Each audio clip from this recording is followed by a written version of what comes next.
ഇതുപോലെ രാഹുൽ ഗാന്ധിയെ പോലീസ് കൈകാര്യം ചെയ്തിട്ടില്ല. നോക്കൂ, ബലമായി രാഹുൽ ഗാന്ധിയെ നോക്കൂ. രാഹുൽ ഗാന്ധി താഴേക്ക് വീണു. രാഹുൽ ഗാന്ധി ഇപ്പോൾ താഴേക്ക് വീണു. രാഹുൽ ഗാന്ധി താഴേക്ക് വീഴുന്നു. രാജ്യത്തെ പ്രതിപക്ഷ നേതാവിനെ ഇന്ത്യയുടെ ചരിത്രത്തിൽ ഒരുപക്ഷെ ഇതുപോലൊരു കാഴ്ച നമ്മൾ ഇതിനു മുൻപ് കണ്ടിട്ടുണ്ടാവില്ല. ഒരുപക്ഷെ അടിയന്തരാവസ്ഥ കാലത്ത് പോലും ഇതുപോലെ സമരങ്ങളെ പോലീസ് നേരിട്ടിട്ടുണ്ടാകില്ല എന്ന് വേണമെങ്കിൽ പറയാം.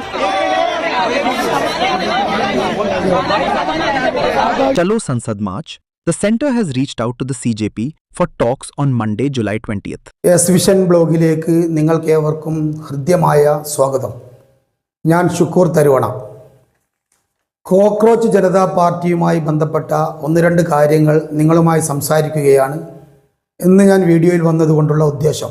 സുപ്രീം കോടതി ജഡ്ജി നടത്തിയ ഒരു പ്രസ്താവനയുമായി ബന്ധപ്പെട്ടുകൊണ്ടാണ് ഈ കോക്രോച്ച് ജനതാ പാർട്ടി എന്ന് പറയുന്ന CJP എന്ന് പറയുന്ന പ്രസ്ഥാനം ഉണ്ടായിട്ടുള്ളത്. 2026 മെയ് മാസത്തിൽ ഇന്ത്യയുടെ സുപ്രീം കോടതി ജഡ്ജി തൊഴിലില്ലാത്ത യുവാക്കളും ആക്ടിവിസ്റ്റുകളും ഇന്ത്യൻ സമൂഹത്തിലെ പാറ്റകളാണ് എന്നാണ് വിശേഷിപ്പിച്ചത്. അദ്ദേഹത്തിൻ്റെ അപക്വമായ ഉത്തരവാദിത്തമില്ലാത്ത വളരെ ഉത്തരവാദപ്പെട്ട പോസ്റ്റിൽ നിന്നുകൊണ്ടുള്ള ഈ പ്രസ്താവനയാണ് CJP എന്ന് പറയുന്ന ഒരു പാർട്ടിക്ക് തുടക്കം കുറിക്കാൻ കാരണമായിട്ടുള്ളത്. തൊഴിലില്ലാത്ത യുവാക്കളും ആക്ടിവിസ്റ്റുകളും സമൂഹത്തിലെ പാറ്റകളാണ്, കൂറകളാണ് എന്ന പ്രസ്താവനയിൽ പ്രതിഷേധിച്ചുകൊണ്ടാണ് ആക്ടിവിസ്റ്റായ അഭിജിത്ത് ദീപ്കെ ഇങ്ങനെ ഒരു പ്രസ്ഥാനത്തിന് രൂപം കൊടുക്കുകയും ഒരു ആക്ഷേപഹാസ്യ രാഷ്ട്രീയ മുന്നണിയായി CJPയെ രൂപാന്തരപ്പെടുത്തുകയും ചെയ്തിട്ടുള്ളത്. അതിനുശേഷം സോഷ്യൽ മീഡിയകളിലൊക്കെ മില്യൺ കണക്കിന് ആളുകളാണ് ഈ CJPയെ ഫോളോ ചെയ്തിട്ടുള്ളത്.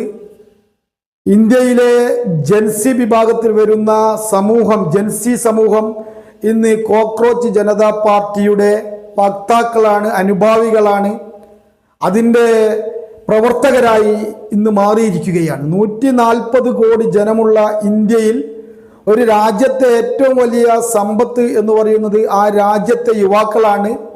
ആ യുവാക്കളെ അധിക്ഷേപിച്ചുകൊണ്ടാണ് സുപ്രീം കോടതിയുടെ ചീഫ് ജസ്റ്റിസിൻ്റെ പ്രസ്താവനയുണ്ടായത്. അത് നിർഭാഗ്യകരമായ ഒരു പ്രസ്താവനയാണ് എന്ന് പറയാതിരിക്കാൻ വയ്യ. അങ്ങനെ ആ പ്രസ്താവനയുമായി ബന്ധപ്പെട്ടുകൊണ്ട് രൂപം കൊണ്ട CJP മാസങ്ങളായി അല്ലെങ്കിൽ ആഴ്ചകളായി ഡൽഹിയിലെ ജന്തർ മന്ദിറിൽ ഒരുമിച്ച് കൂടുകയും ഇന്ത്യയിലെ ജൻസി വിഭാഗത്തിൽപ്പെട്ട വിദ്യാർത്ഥിനി സമൂഹം അനുഭവിക്കുന്ന ഒരു വലിയ വിഷയത്തെ ഉയർത്തി കാണിക്കുകയും ചെയ്തു.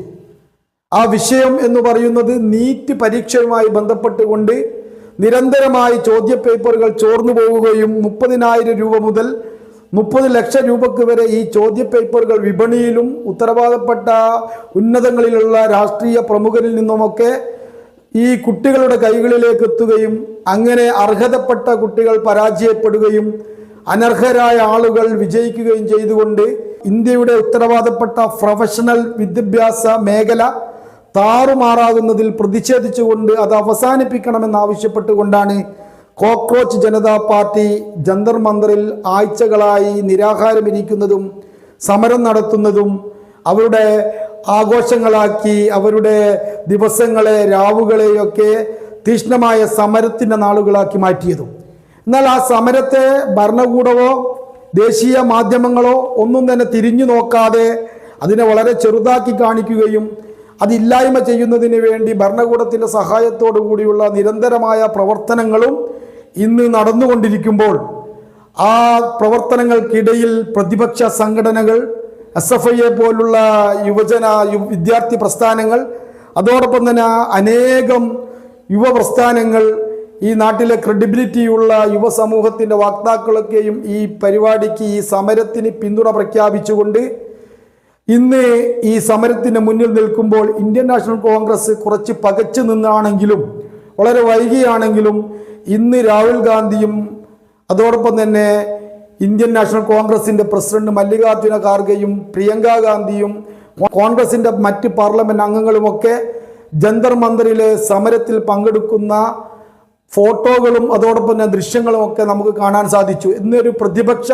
പിന്തുണയുള്ള ഇന്ത്യയിലെ യുവസമൂഹത്തിൻ്റെ പിന്തുണയുള്ള വിദ്യാർത്ഥിനി സമൂഹത്തിന് പിന്തുണയുള്ള ഒരു വലിയ ഒരു സംഭവബഹുലമായ സമരമായി കോക്രോച്ച് ജനതാ പാർട്ടി എന്ന് പറയുന്ന ഒരു ആക്ഷേപഹാസ്യ രാഷ്ട്രീയ മുന്നണിയുടെ ഒരു സമരം മാറിയിരിക്കുന്നു എന്നുള്ളതാണ് അവസ്ഥ.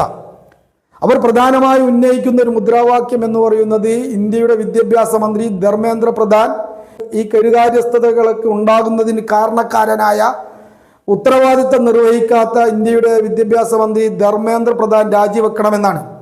എന്നാൽ നാളുകളായിട്ടും ധർമ്മേന്ദ്ര പ്രധാൻ രാജിവെച്ചില്ലെന്ന് മാത്രമല്ല, അവിടെ നിരാഹാരം ഇരുന്നു കൊണ്ടിരുന്ന SFIയുടെയും കോക്രോച്ച് ജനതാ പാർട്ടിയുടെയും മറ്റനേകം യുവസംഘടനകളുടെയും ഒരുപാട് ആളുകളെ അറസ്റ്റ് ചെയ്യുകയും സോനം വാങ്ചുക് എന്ന് പറയുന്ന പരിസ്ഥിതി വിദ്യാഭ്യാസ പ്രവർത്തകൻ 21 ദിവസം നിരാഹാര സമരം ഇരുന്നപ്പോൾ ഒരു തട്ടിക്കൊണ്ടുപോകൽ സ്റ്റൈലിൽ പോലീസ് വന്ന് അതിക്രമിച്ചുകൊണ്ട് അദ്ദേഹത്തെ ഹോസ്പിറ്റലിലേക്ക് കൊണ്ടുപോവുകയും അദ്ദേഹത്തിന് കൃത്യമായ ചികിത്സ നൽകാതിരിക്കുകയും ചെയ്ത പശ്ചാത്തലം അവിടെ മറ്റു പ്രതിപക്ഷ സംഘടനകളുടെയും ഇന്ത്യയിലെ യുവസമൂഹത്തിൻ്റെയും രോഷം അണപൊട്ടുന്ന, അല്ലെങ്കിൽ അവിടെയുള്ള ആളുകളുടെ 1000-ൽ നിന്നും 10,000-ഉം 10,000-ൽ നിന്ന് ലക്ഷങ്ങളുമാകുന്ന ഒരു അവസ്ഥയാണ് ഇന്ന് നമ്മൾ കണ്ടുവരുന്നത്. സോനം വാങ്ചുങ്ങിൻ്റെ ഈ തട്ടിക്കൊണ്ടുപോകൽ മോഡലിലുള്ള ഈ കൈകാര്യം ചെയ്യുന്ന ഈ രീതി, ഈ പോലീസിൻ്റെ തെറ്റായ സമീപനത്തെ ജനങ്ങൾ, ഈ യുവസമൂഹം നോക്കി നിൽക്കാതെ ഈ കോക്രോച്ച് ജനതാ പാർട്ടിക്ക് പിന്തുണ പ്രഖ്യാപിച്ചുകൊണ്ട് ഇന്ന് യുവസമൂഹത്തിൻ്റെ വലിയ പ്രവാഹമാണ് ജന്തർ മന്ദിറിലേക്ക് നടന്നുകൊണ്ടിരിക്കുന്നത്.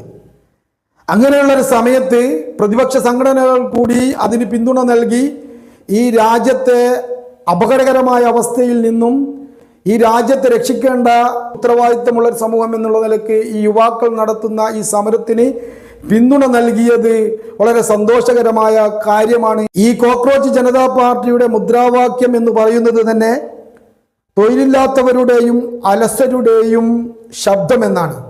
ആ ചീഫ് ജസ്റ്റിസിന്റെ വാക്കുകളിൽ നിന്നുമുണ്ടായ ഈ പ്രസ്ഥാനം ഇന്ന് ഇന്ത്യയിൽ പടർന്നു പന്തലിച്ച് യുവസമൂഹത്തിൻ്റെ ഹൃദയത്തിൽ വേരോടുന്ന ഒരു പ്രസ്ഥാനമായി മാറിക്കഴിഞ്ഞു.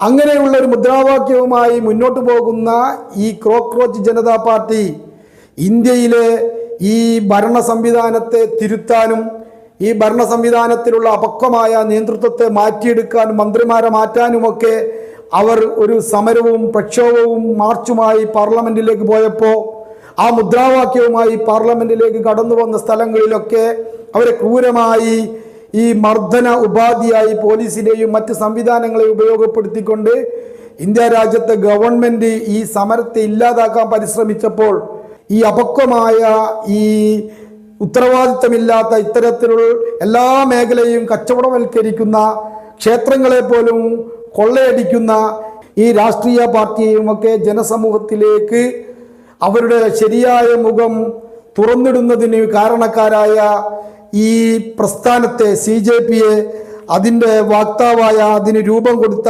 അഭിജിത് ദീപ്കക്കും ഈ CJPക്കും അതോടൊപ്പം തന്നെ ഈ സംവിധാനങ്ങൾക്ക് പിന്തുണ നൽകുന്ന പ്രതിപക്ഷ സംഘടനകൾക്കും യുവജന സംഘടനകൾക്കുമൊക്കെ ഐക്യദാർഢ്യം പ്രഖ്യാപിച്ചുകൊണ്ടും അവരെ അഭിവാദ്യം ചെയ്തുകൊണ്ടും നമ്മൾ കൂടി ഏറ്റെടുക്കേണ്ട ഒരു സമരമാണിതെന്നും ഏറ്റവും സാധാരണക്കാരായ ആളുകളെ ബാധിക്കുന്ന ഒരു പ്രശ്നത്തിൻ്റെ മുന്നിലാണ് അവർ കൈവിരൽ ചൂണ്ടുന്നത് എന്ന് മനസ്സിലാക്കിക്കൊണ്ട് നമ്മുടെയൊക്കെ പിന്തുണ ഈ അഭിജിത് ദീപ്കയുടെ കോക്രോച്ച് ജനതാ പാർട്ടിക്ക് ഉണ്ടാകണം എന്നാണ് ഈ വിഷയത്തിൽ എൻ്റെ ഒരു അഭിപ്രായം.